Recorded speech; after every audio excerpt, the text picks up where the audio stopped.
সারা উপজেলা থেকে গাড়ি আসতেছে, সারা রাত অবরোধ থাকবে।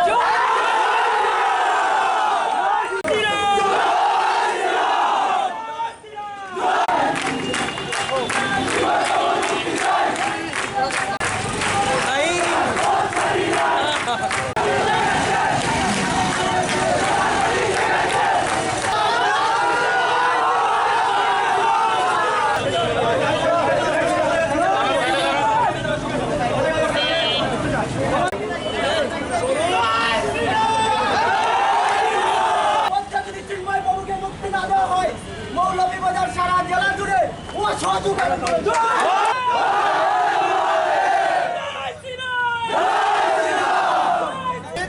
আমাদের নাগরিক অধিকার আছে কোনো কিছুর প্রতিবাদ করার।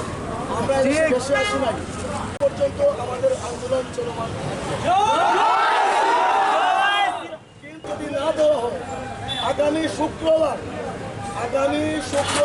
মৌলভীবাজারের সকল জেলা উপজেলা ইউনিয়ন থেকে দলে দলে লোক এসে মৌলভীবাজারে বিশাল প্রতিবাদ কর্মসূচি করতে হবে।